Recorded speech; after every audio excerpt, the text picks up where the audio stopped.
Hey, everybody.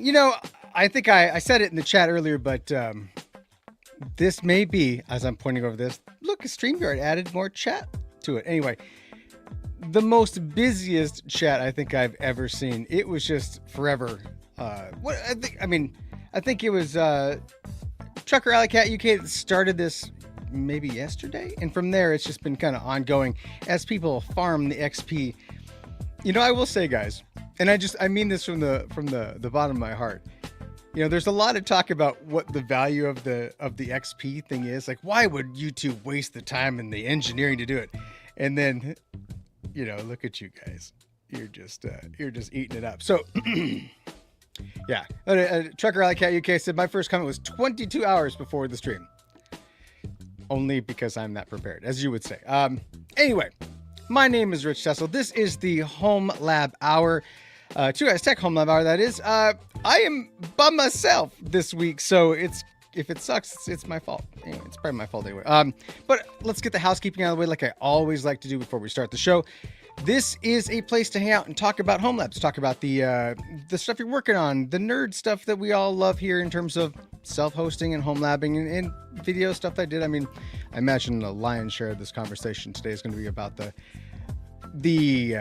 my exit from pfSense as officially done. Like you guys, a lot of the people here who have been hanging out with me for months, weeks and months now know that this was kind of coming. So it's what it is. Anyway, after the live show, I hop over into our 2GT Discord, which is completely free to everybody, for an after show hangout. Yeah, that's what we call it. I was just trying to think of the name, where we just kind of hang out and talk over each other, just have a good time. It's really a great opportunity. I love my community. It's not my community. I love this community very, very much. It's is the highlight of everything I do. Anyway, and as I said, I'm producer free this week, so if it sucks, it's all my fault. It's usually all my fault anyway. Speaking of that, background music is just a wee bit too loud for me. Anyway, okay, so I like to start these with a personal story, right? And I actually, there's a lot of weeks that really nothing goes on. Like, I mean, we're all like just turning the crank of life and eventually something happens, but this one happened abruptly and I gotta talk about it. So obviously you've seen a lot of videos where I 3D print stuff for all the things and that kind of stuff. And I'm a big Prusa user. Prusa research. I have a Prusa XL. I love it. I know there's Bamboo people in the chat. Saw earlier there was some conversations about the new the Bamboos and Bamboo's fantastic. Maybe even more fantastic than my Prusa. So I'm going to take you down the story. So let's go ahead and snuggle up, friends, and have a story about a man who didn't have such a great day in 3D printing. I am printing for a friend this, or attempting to. So he wants to give away this nice little dragon thing for it's a gift he wants to do, right? And it's not an overtly complicated piece. There's a lot of multicolors, so it's like a gingerbread dragon, right? It's very nice, and I have this really large format printer, right? My Prusa XL is capable of like 360 by 360 by 360. It's a big volume, so I can make a very big dragon. He owns a P1S or P1C. That's right. And so I said, sure, I'll print it up and put all the things in there. To print out was like a 26-hour job, right? There's like 500 tool changes between all the different colors. So I've got a bunch of filament or extruders, and it was going along fine. This morning, in fact, I woke up and I went downstairs because when you 3D print, the first thing you wake up thinking is, oh my God, did the printer die overnight and I didn't know about it? So go down there, go into the garage, and it's just happily chugging along. It looks great. I send my friend a picture saying, it's coming right along, looks good. I kid you not. I walk back into the house. I didn't touch anything on the printer, by the way. I just took a picture from the outside. Walked back in, made myself my breakfast, and then I got a notification on my phone. It said, there's been a problem with your printer. I have Prusa, all these new, just like the Bamboos, they'll send you an instant pester push message that says, hey, something happened. They don't tell you what happened. They just say, something's not right. You want to go check that out. So, of course, I go out there thinking, okay, I sure hope this is maybe it ran out of filament. Maybe that's it. That's okay. I can fix that. Far worse. So I have 5 extruders in the Prusa XL, right? And I'm using 2 through 5. I'm not using number 1 because it's loaded with black, and this print doesn't have any black in it. And I look in extruder number 4 is hanging off of the gantry. Partially hanging off the gantry, and I come to realize that what happened here was it went to go grab this extruder, and it's like a robot. It goes and grabs the grabs the extruder, and as it pulling out, it must not have fully engaged. So only the top was grabbed. This is like a 2-point connection, and only the top connection was grabbed. Yeah, Leavix took a picture of it and ruined the process. That's pretty much what happened. So when it partially had the extruder hanging from itself, it then dragged that partial extruder across the print and it dislodged a ton of it, and then started throwing error messages, and then jammed the print head into the side of the printer, which was not cool. So I'm left with this. So this thing was going to be huge, and now I have to redo it. You can see how screwed, and it's just incomplete. But that's the joy of 3D printing. I don't usually have problems with this, and leave it to a parent when if you have kids someday and they're teenagers. And I was taking my son to school, and I was telling him, "Oh, the thing just died. That sucks. That was a lot of wasted filament. There we go." And he's like, "Well, it must have been something you did." I'm like, "No, it was not. I didn't do anything." He's like, "Well, then it must be a bad printer." I'm like, "No, it's not a bad printer. Things fail. Engineering just sometimes doesn't work, and it doesn't turn out the way you want." And yeah, so always my fault. Even though I did take a photo of it, but I don't believe the photo is a problem. Anyway, so I have to redo it. But it led me down a path where I realized, oh, maybe some of my belts are loose, and I have to go deal with the belts and all this junk. And so all of a sudden it became a much bigger problem. And so here we go. Here I am. I'm just living the life. Hashtag living the life. So that's my personal story. So there's no 3D printer that's good. They're all going to fail at some point. I mean, I shouldn't say they're all good to varying degrees, but they'll always fail at shit, and it'll be on a super long print. Here you go. You did it wrong, Dad. That's it. Yep, that's it was close. I mean, I had it was at 80% on that print job, and it died. And I'm like, oh my God, like this thing weighs like a pound, or a little bit over a pound of just pure plastic, and now it's just like. Gonna just yeet that because it's just trash now, which I do feel bad with something that fake fails, because then I feel like I'm just throwing trash into the universe forever. Anyway, so that happened, but let's move on, because there's so much better to talk about than my trials and tribulations of 3D printing. But at least you know that I'm not always perfect. Let's remove this. Do I go full screen if I do that? I am struggling with this platform without branded behind the scenes. Okay, let's get to the big conversation. The conversation of conversations. The thing that my exit from pfSense to UniFi. I wanted to show you guys. As an aside, before I kind of get into this, you're gonna see my public IP address, because it's there. I haven't forced it. I just want to say this out loud, because there's always somebody in the chat's like, your public IP address, I see it. I'm like, oh, okay. I mean, you could scan to find it too, but this is not going to stay like this. So don't send me, don't make posts, don't send me comments saying you're at public IP address. All of our public IP addresses are public, guys. If you know that. Anyway, so let's hop over and take a look, but let's go. Oh, allow me.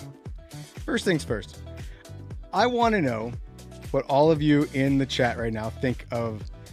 I made 3 thumbnails. I'm not good at thumbnails. Thumbnails are really hard. That's the hardest part of YouTubing for me, is the thumbnail part. And I was really proud of some of these thumbnails. I want you guys to tell me which one you think is the one that has gotten the best reception. Now, YouTube behind the scenes, I'm going to show you this. I'm going to show you behind the curtain to look behind YouTube studio stuff. Yeah, Sakura's in the chat saying, hooray, we're gonna go ahead and don't DDoS me. Don't do that. That would just mean a shorter show, because I'll just be like, well, I'm done for the night. Anyway, I'm gonna show you these 3 thumbs that I made, and then you guys tell me in the chat which one you think is the best one. Starting with my personal favorite, this one. I still hope you can hear me because I went full screen for that, but I like this one for a lot of reasons. One, it's got the UniFi and the pfSense logos, big bold traitor. I've got a goofy look on my face. That's one. Okay. Oh my gosh. Yeah, Shadow Technologies is saying YouTube thumbnails pay someone else to do it for, yeah, okay, there's one. So option number 1. Option number 2. Option number 2. That's option number 2. I've got kind of this like kind of look on my face like, oh, maybe whatever, you know. That's a nice one. And then option number 3. Which I feel like I was showing this to the guys and they're like, ooh, woo, like look at me, I was like, huh?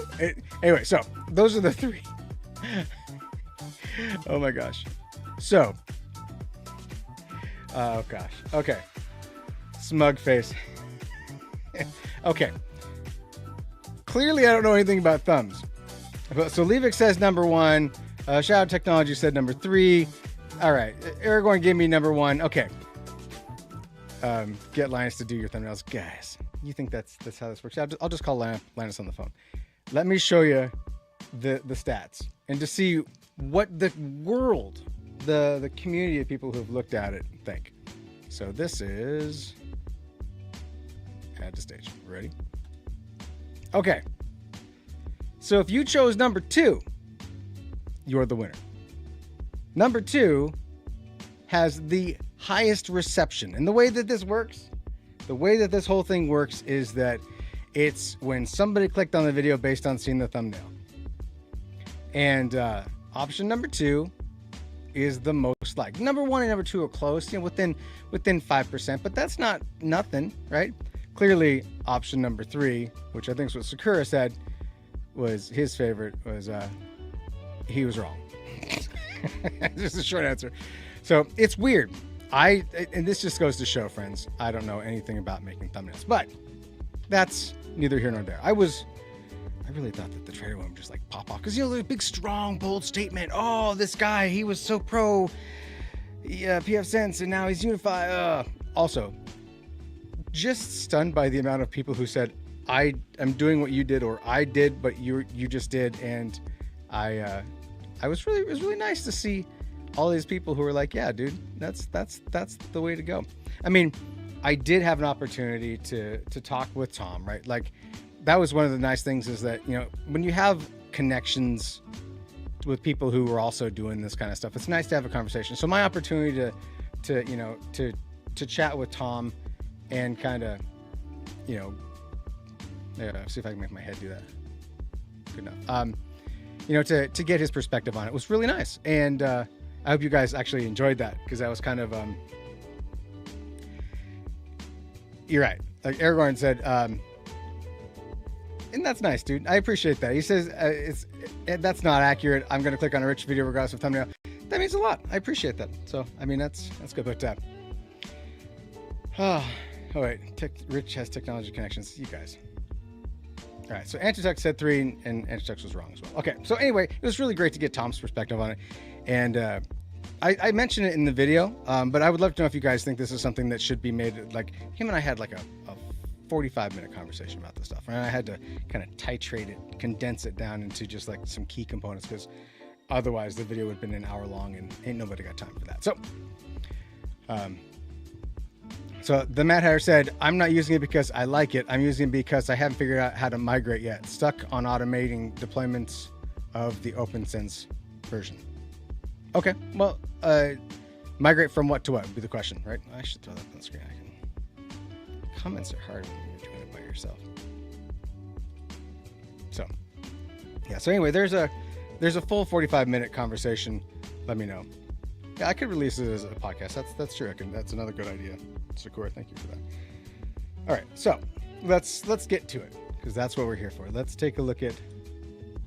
You know, you're gonna say to yourselves, why is there this massive peak of 154 gigabits a second? How did that happen? Not possible.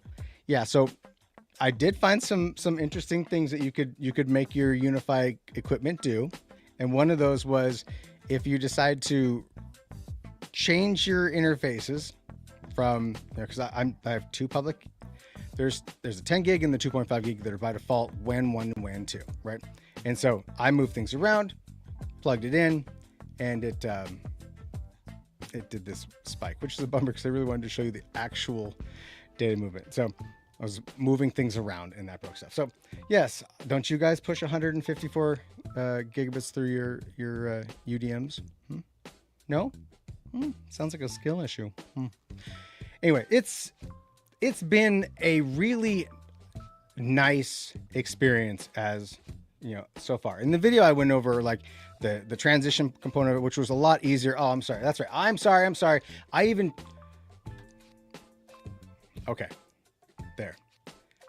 I am now on dark mode for our friends because I know how important it is. The light, look at you guys. Are you all like in like, I mean, I have a studio with like lights on me right now. So it's, yeah.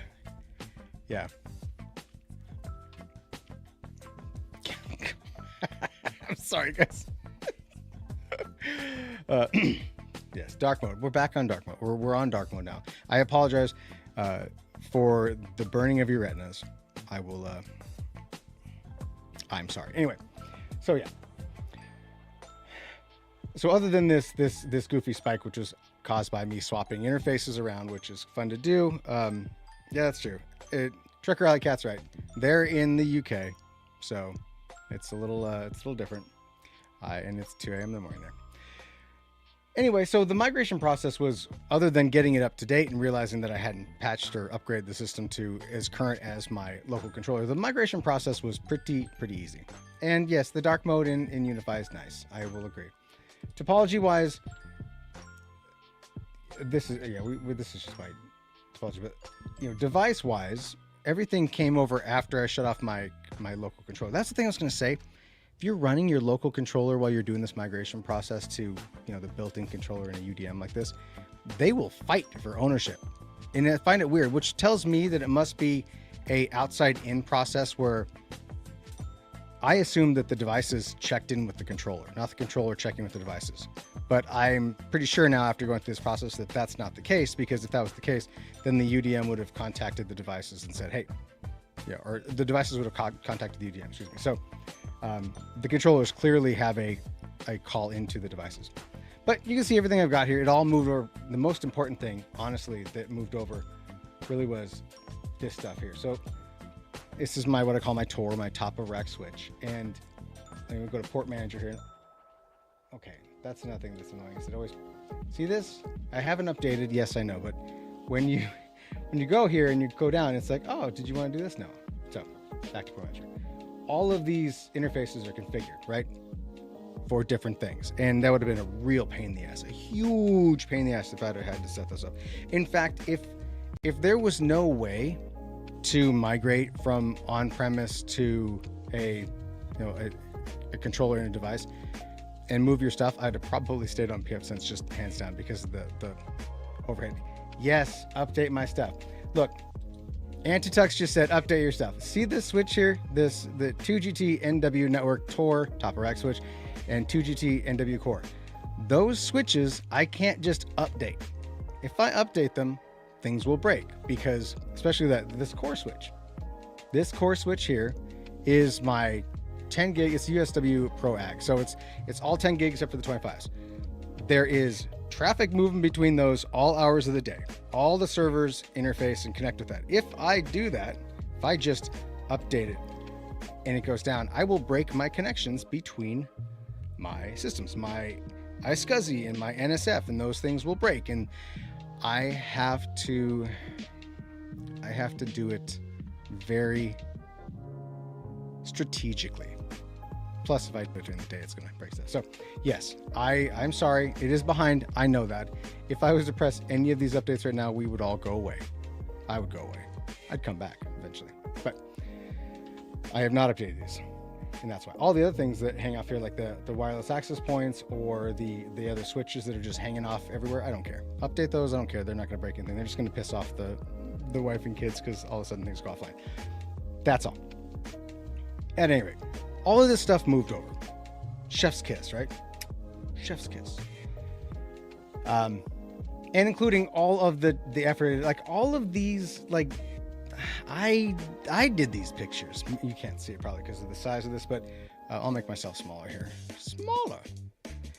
Right, example, like I made all of these, like the Oculus Quest 2 here. I made that picture. I did that. So I was really keen on making sure that that stuff was going to come across, because you do that, right? You tend the garden, you get the stuff installed and you use it, and you're like, oh, I want to make sure that those things work. So all that came over, which is great. Yes, I have TP-Link stuff. It's all in my different places. Anyway, so I did want to take some time and talk about the firewall stuff, because I had some really interesting / weird things. Let's take a look at my zones, because I opted to go zone firewall first. I'm just checking the chat here. So zone firewall is a neat concept. I think it allows the people to have a simplification of how you do things in terms of firewall policies. At this point right now, close this please, I'm not entirely sold on it being a superior way to set up your firewall rules. And that's, I think, only because I'm an old man yelling at clouds who's like, I was a pfSense and I am a Palo Alto user. I set my rules up explicitly, and I do, it's a nice way to have a more visual and simplified way of creating firewall rules. Like, for example, WorkNet. I have a network I work from home. So does my wife, different companies. I don't want either of our computers to be able to see anything on the home network. I don't want to see any of the servers, nothing. It's just the WorkNet goes straight to the internet. It's behind a firewall, so it's got some protection. That's what WorkNet is, right? With the exception of, if I click on this here, I have a printer that I need to be able to pass through so that people can print off that printer. And so this is a nice way to basically cross-reference of, oh, the WorkNet, when it comes to the internal networks, which are defined up in this band up here, block all traffic. Cool, easy, simple. I mentioned this in a conversation in the Discord, I guess it was last week, where there's one thing that I wasn't expecting, and that is by default, and this is off here because this is these ones. By default, every one of these rules, syslogging is disabled. And I know that, I think he's in the chat today, but everyone started to mention, well, that's storing all those syslogs will probably burn out your eMMC memory faster or storage faster. And that's entirely send all the three print jobs. Thank you. No, it's not. It's right here. It's above it. So Alleycat said, WorkNet to printer rule is blocking the access to the printer. It's above it. Oh, hold on. Source block. This was set. You're right. It was set that way. That was something when I was prepping for the show, I clicked and didn't. Cool. Thank you. Look at this. The chat is helping me troubleshoot my own mistakes. Okay. So at any rate, so I do think this is a nice way for people to visually see how different zones are interacting with other zones. Like I said, unlike pfSense logs everything, right? It doesn't necessarily keep the logs around forever, but logging is real time. And so when you, by default, all the blocks, all the allows, all that stuff is being logged in pfSense. And I do miss that. And so in the UniFi, you have to go and enable syslogging for a specific zone and on a specific rule. So I could use my denial rule, but also if I go here, there's also where's that? Scrolling. Syslogging right here. If I wanted to be able to log the allowed and denies to see what's going on there, I would have to do that. So it's, in terms of logging, I think that there's something to be said about the logging difference in UDM versus pfSense. pfSense is going to give you everything. Now, in your settings for this, not there, where's it at? It's going to be under, I'm trying to remember where it's at here. Traffic logging. So there is it's actually under control plane, isn't it? Yeah. So you can send your syslogs off to a SIM. If I click this, and I could enter in a SIM to send it to. But I'm gonna have to spin up something because I don't necessarily want all. I want to save all my logs. What I really want is concurrency. I want the logs to still show up in the UDM, and I want them to be sent off someplace else, like gray noise or something like that, right? Something that's more, long-term storage. But that's something I can do. Anyway, cancel. Back to this. But I did realize that even in this scenario, there's still some things that, like, just today, for example. Let me give you guys an example of today. Today, I couldn't get... I'm trying to think how to describe this so it makes sense. Sakura, I don't know if adding a hard drive actually stores it on the hard disk or not, or if the hard drives are only used for the UniFi Protect. That's a good question. If anybody knows this, throw it in the chat. If you add drives to the UDM Pro, UDM Pro Max, whatever, can you store your logs there versus on the eMMC? Because if that's the case, then it does not. Drives are only for Protect. That's what I thought. Thank you. I really wish that was the case because that feels like a missed opportunity to not do that. So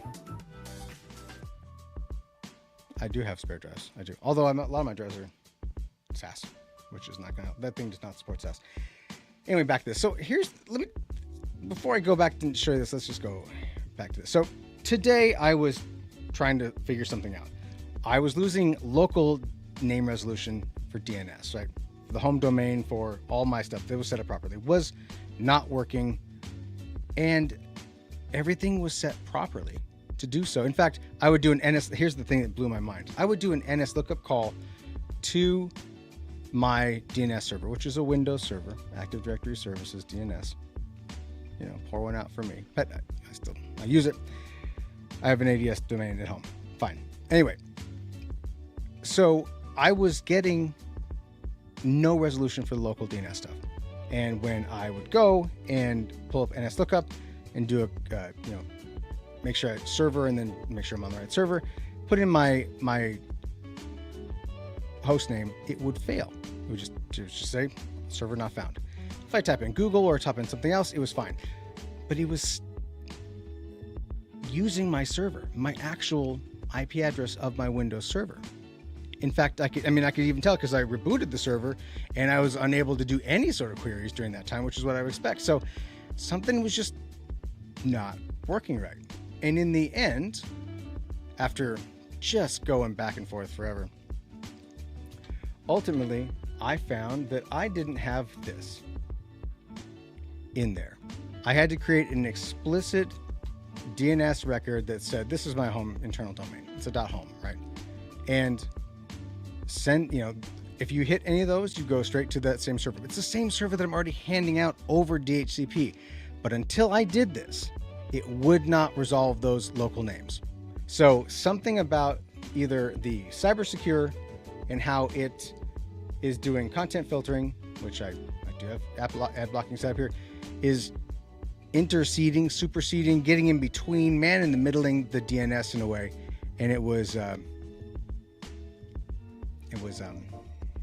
frustrating, but got it. So if you do run one of these at home and you're using Active Directory or you're using a local DNS server that's not part of this and you can't resolve your host names, but you can resolve your public stuff, make sure you've got this record, because that record was, where's that? Sorry.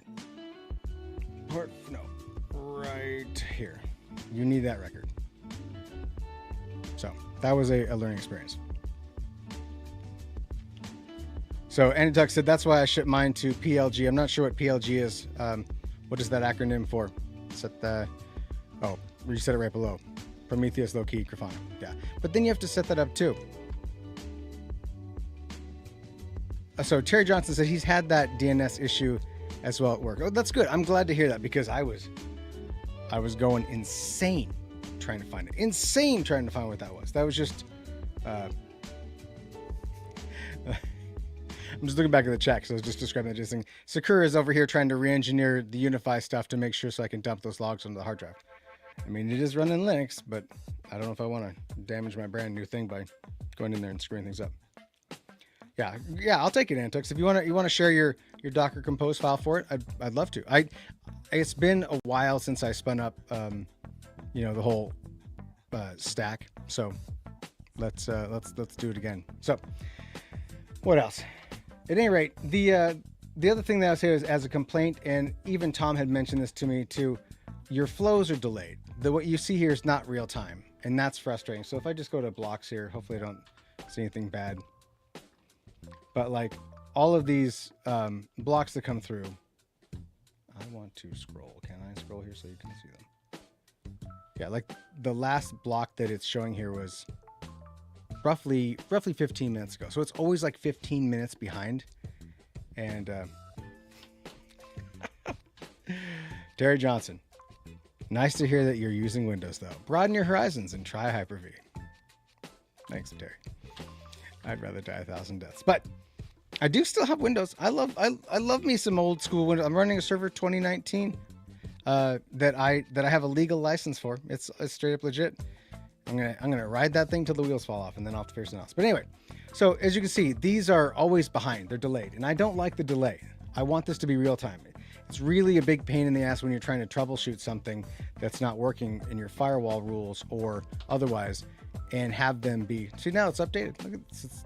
So I don't necessarily know if it's a 15-minute delay or if it's just like they come in chunks. They're processed in chunks, but that's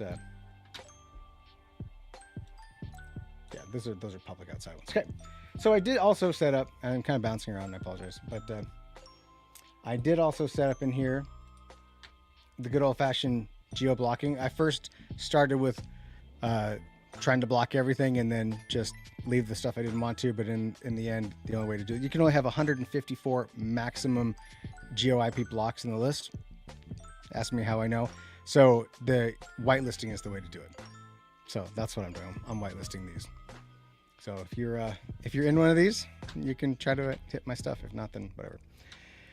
And then for specific networks. And then also, like I said, this up here is one thing, and I will take opinions from the audience as they come by, but all of the filtering stuff here of like adult and sensitive content, AI and crypto, what I'm seeing here is that to make this work effectively, like for example, with pfSense, and I'm gonna have to figure this out for myself, is yeah, Graylog. That's exactly right. I'm thinking about rolling out a Graylog to try it out too, but it is secure. It is blocked on there. It's just this is whitelist, so that's why these are the whitelists, Sakura. These are what are allowed. Everything else is blocked by default. Bing. Anyway, back to this. So ad blocking or content filtering is done basically by network and not by device that I can see. And that's something I'm gonna have to figure out, because I don't want to have a separate network for my kids' devices, right? I want to keep the kids from doing all the bad things on the internet. And so I'm beginning to realize that I need to find a solution that works for this, that I can extract the individual systems out so I can block the adult content, that kind of stuff. Block all the humor. I don't want humor. There's no funny here. Paranormal. I love these, but I am doing the risky domain stuff and the security threats, and that's about it for right now. And then I've got some devices. Oh, I have a shower that I can turn on, turn off remotely from my device, and it's made by Moen. It's nice. I like it. I couldn't use it until I whitelisted it, so things you gotta learn. Levix asked, can't you do individual device policies now? There is an object. I haven't looked to see if this is it. Firewall was automatically created by you. So I gotta figure out there is, because I think Tom mentioned something related to how you can force devices out specific networks if you want to create VPNs and move things through. Oh, Sakura. I think there's a way to handle specific traffic, but I got to look into it. So anyway, long story short, this has been, it's been good. I did have someone in the comments of the video ask, why didn't I use the cloud gateway fiber? And that's a good question.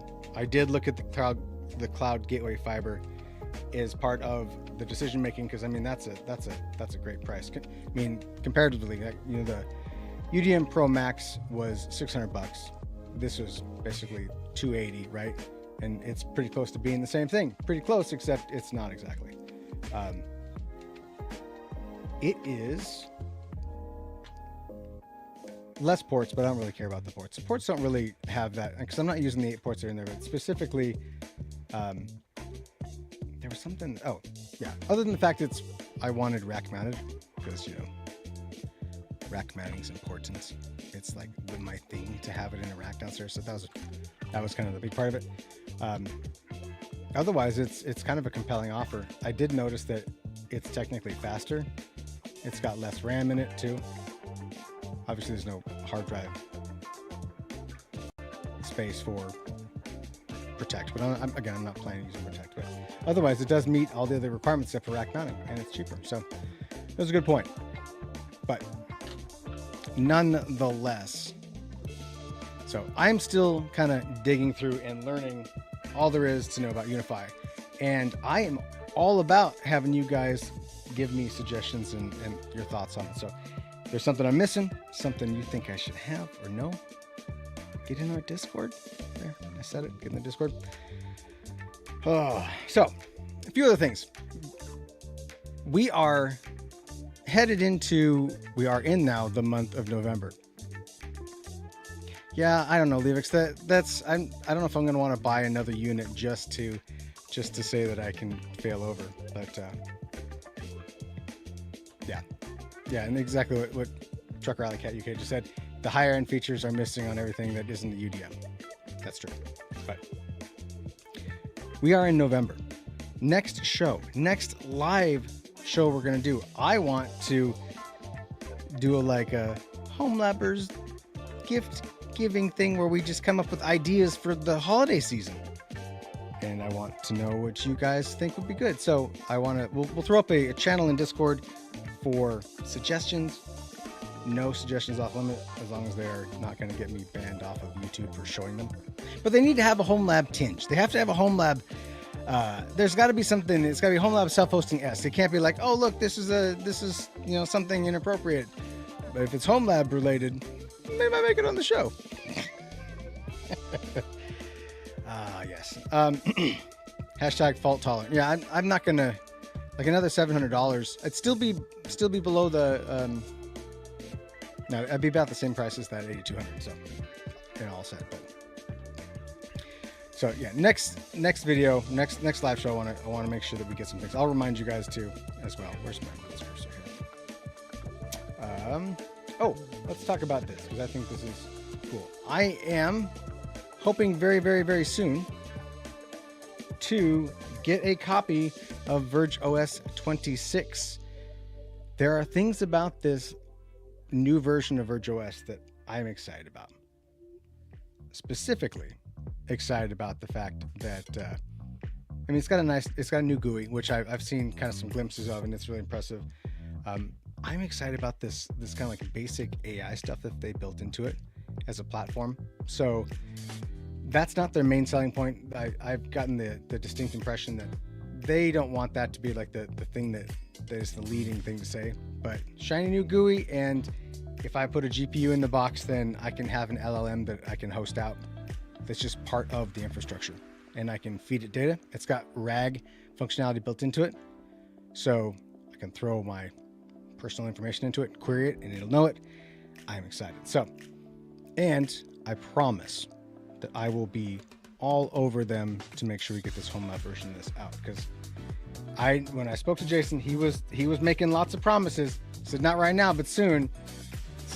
I really want you guys to have an opportunity to play with it. Even if it's on a single box, that'd be awesome. It's a nice product. But they just released this. It came out late last month, and they did like a big. There was a big webinar they did about it. This is actually a live webinar on October 30th. So it's available, and I think you can. I've been told if you want to run VergeOS, all you got to do is send an email, and all your dreams come true. And if you drop my name, because I'm so special, if you drop my name, they'll be like, oh yeah, that guy, sure. Here's your NFR Home Lab copy. Go to town. So excited about that. That's going to be super cool. And I gotta hand to them. You know, they're making some pretty good advancements in their stack. What else do we got here to talk about? Oh, I had to bring this up. Enhance. Apple's planning to release some low-cost laptops that are running iPhone silicon in it. I don't know what to say about that. Although it'll be interesting. So the plan here is for sub $1,000 laptops, and you know, even cheaper than the M4 MacBook Air. So we'll see what these look like. I'm not sure who they're going after. This was never Apple's shtick before, but man, oh man, they seem to be diversifying. I don't know what the plan is here.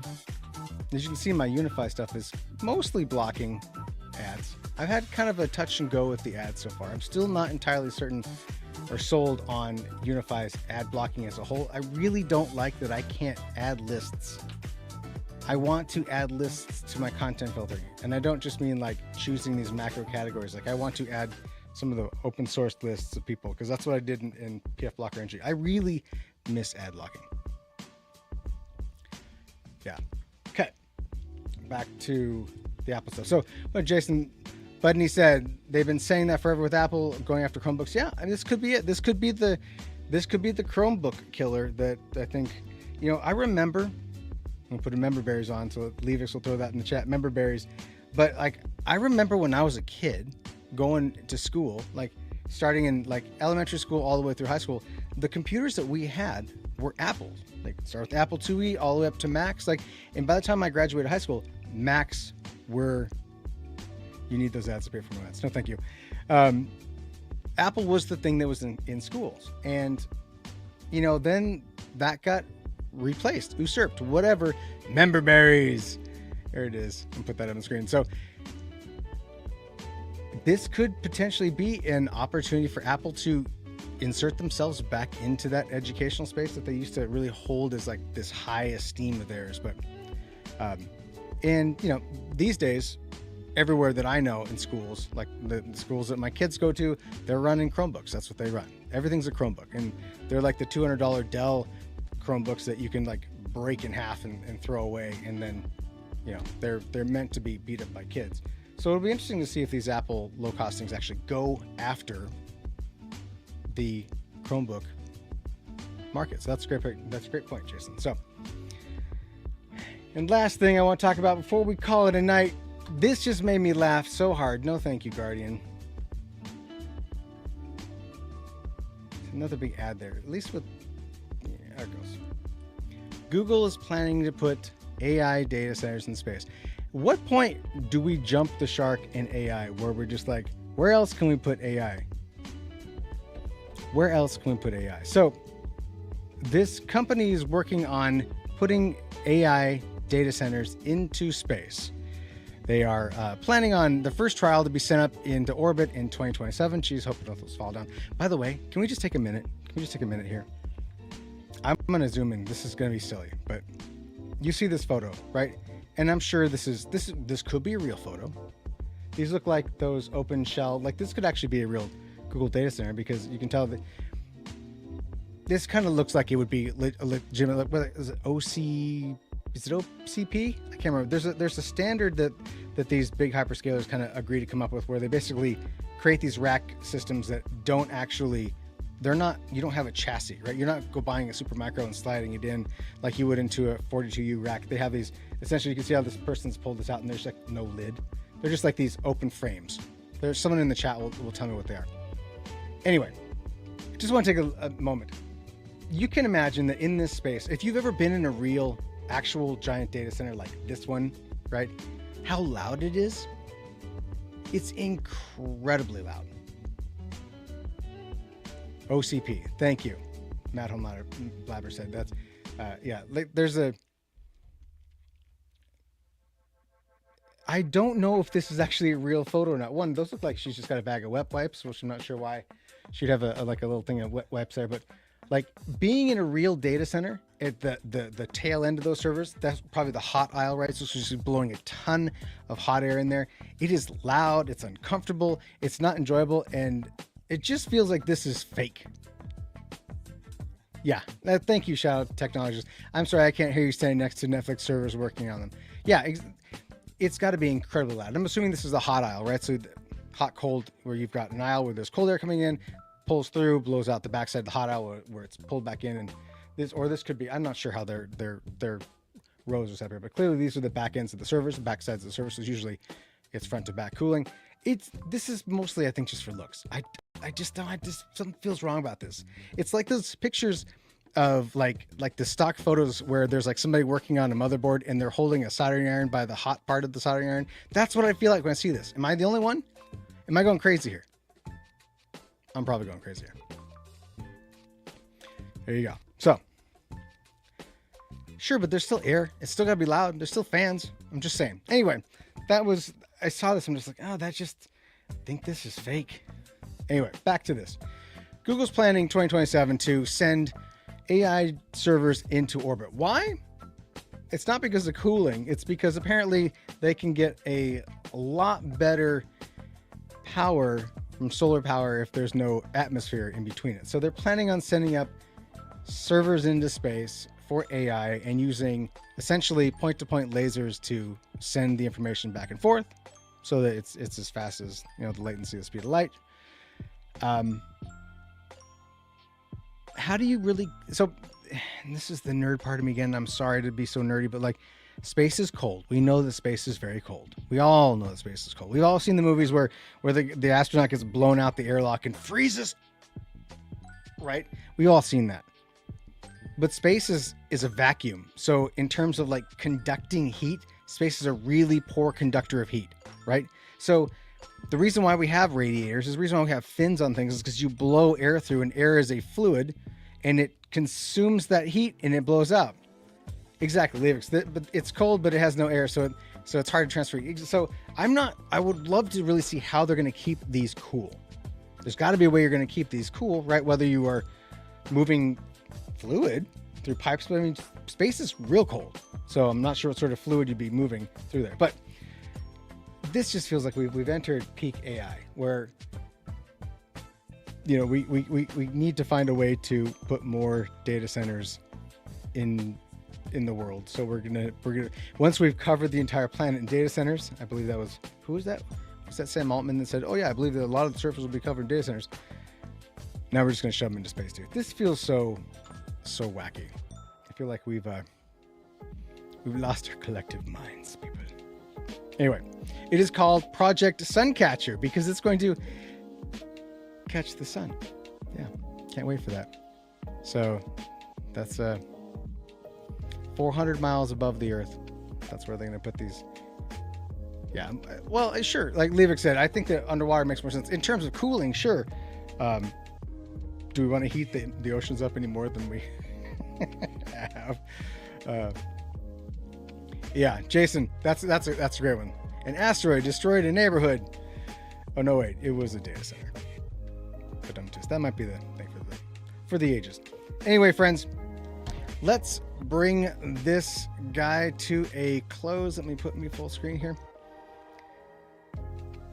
I'm supposed to tell you a bunch of good stuff, but I forgot all of it is. Anyway, so after this, we're gonna hop over to the Discord. Join our Discord if you haven't been. It's totally free. Just go to the links and it's right there. It's free. It's full of great people.